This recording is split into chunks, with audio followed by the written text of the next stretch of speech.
Hello friends, बात करते हैं इन्वेस्टमेंट डिसीजन के ऊपर। अगर हमें किसी लिस्टेड कंपनी में इन्वेस्ट करना है तो हमें एक बहुत इंपॉर्टेंट इंडिकेटर होता है ऑपरेटिंग कैश फ्लो।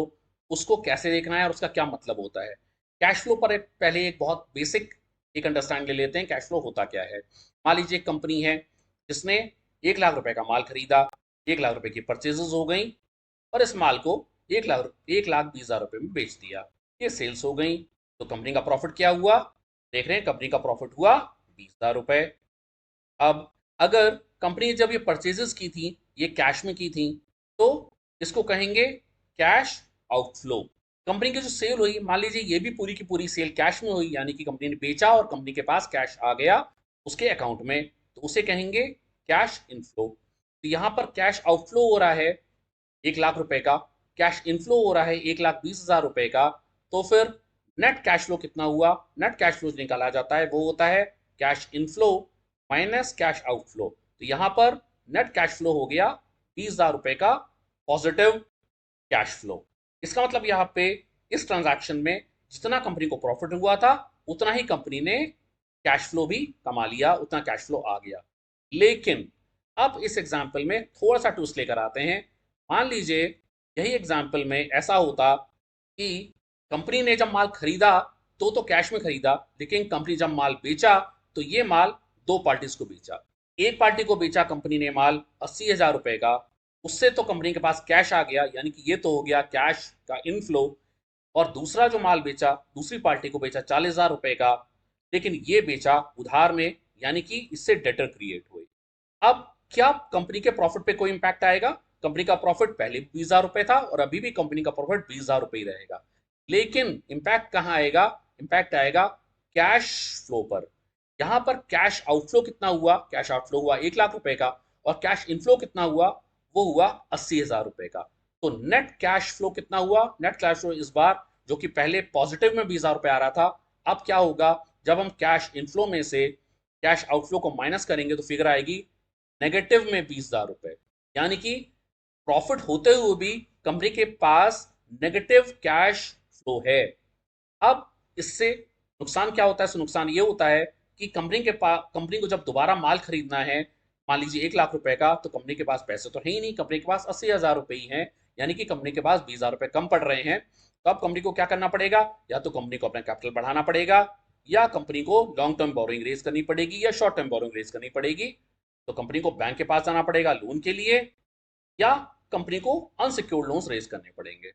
तो ये होता है इम्पैक्ट कैश फ्लो का।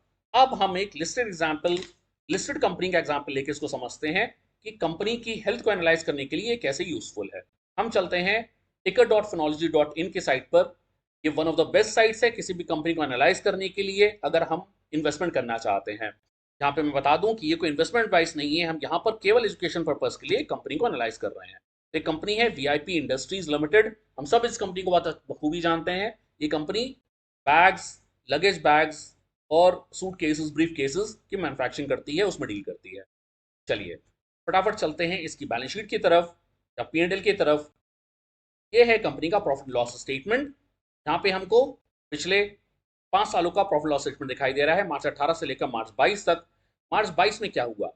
देखिए, हम 21 और 22 की फिगर को कंपेयर करते हैं। मार्च 21 में जो सेल थी वो 613 करोड़ की थी, जो कि मार्च 22 में बढ़ के, या यूं कहें फाइनेंशियल ईयर 21-22 में बढ़ के 1257 करोड़ की हो गई, यानी कि सेल दुगने से भी ज्यादा हो गई। प्रॉफिट 20-21 में कंपनी को लॉस हुआ था, जैसे कि हमको दिखाई दे रहा है, फिगर नेगेटिव है। और 21-22 में कंपनी ने प्रॉफिट रजिस्टर किया है 64 करोड़ रुपए का लगभग, यानी कि ये भी बहुत हेल्दी साइन है। अब हम आगे चलते हैं कैश फ्लो स्टेटमेंट की तरफ। ये है कैश फ्लो का स्टेटमेंट। मार्च 22 का जो कैश फ्लो स्टेटमेंट है, इसमें हमें ध्यान देना है ऑपरेटिंग कैश फ्लो के ऊपर। ये जो हमने यहाँ पे पूरा एग्जाम्पल देखा, ये सब कुछ था ऑपरेटिंग कैश कैश फ्लो का। तो वही हमें देखना है यहाँ पे ऑपरेटिंग कैश फ्लो की स्थिति क्या है। तो हमें दिख रहा है मार्च 22 में कंपनी का जो ऑपरेटिंग कैश फ्लो है वो नेगेटिव है। 14 करोड़ 10 लाख रुपए से कंपनी का ऑपरेटिंग कैश फ्लो नेगेटिव है। इसका मतलब क्या हुआ? हालांकि कंपनी के बुक्स में प्रॉफिट तो दिखाई दे रहा है 64 करोड़ का लगभग, लेकिन ये प्रॉफिट अभी कंपनी की जेब में आया नहीं। जेब में ना आने का रीजन क्या है? बहुत सिंपल है कि इसका मतलब है कंपनी की जो सेल हुई है वो पूरी तरह से रियलाइज नहीं हुई है, अभी वो डेटर्स में अमाउंट खड़ा हुआ है, और कंपनी ने क्रेडिटर्स को पे ऑफ कर दिया है। तो इसका मतलब है कि कंपनी के कैश फ्लो में अभी प्रॉब्लम है, जबकि पिछले साल में आप देख रहे हैं मार्च 21 में, इवन दो कंपनी का लॉस हुआ था, लेकिन फिर भी कंपनी का ऑपरेटिंग कैश फ्लो पॉजिटिव था, यानी कि कंपनी की या तो रिकवरी बहुत अच्छी हुई थी या फिर कंपनी के क्रेडिटर्स के पेमेंट रुके हुए थे। लेकिन मार्च 22 में प्रॉफिट होते हुए भी कंपनी का ऑपरेटिंग कैश फ्लो नेगेटिव है, जो कि बहुत हेल्दी साइन नहीं माना जाता। अगर आप किसी भी अच्छी कंपनी में इन्वेस्ट करना चाहते हैं तो ये एक बहुत पॉजिटिव इंडिकेटर हो सकता है कि आप ये देखिए कि कंपनी का ऑपरेटिंग कैश फ्लो कैसा है। हम एक और कंपनी में नजर डाल लेते हैं।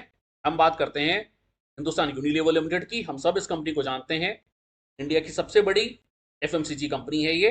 अब इस चलते हैं इसकी इसके पीएनएल की तरफ और इसके कैश फ्लो देखते हैं। इसका पीएनएल हमें क्या बोल रहा है मार्च 23 का। मार्च 23 में सेल जो है वो पिछले साल से बढ़ी है लगभग 8 करोड़ से 8,000 करोड़ से।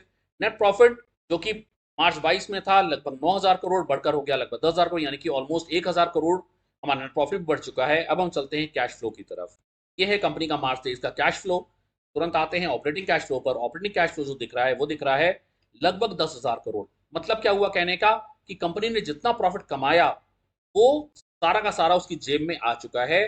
कंपनी ने उधारी बहुत ही कम रखी है। कंपनी का कैश फ्लो कहीं फंस नहीं रहा मार्केट में, तो एक हेल्दी कंपनी का साइन है, एक बहुत ही पॉजिटिव इंडिकेटर है। तो जब भी हम किसी कंपनी में इन्वेस्ट करने जाएं तो बहुत सारे पैरामीटर्स देखने होते हैं।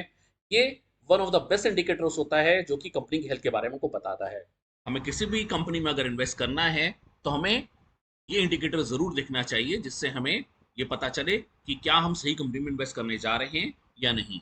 बस हमें ध्यान ये रखना है कि ये इंडिकेटर बैंक्स और एनबीएफसीज यानी कि जो फाइनेंशियल कंपनीज हैं, नॉन बैंकिंग फाइनेंशियल कंपनीज हैं, उनके ऊपर ये इंडिकेटर काम नहीं करता।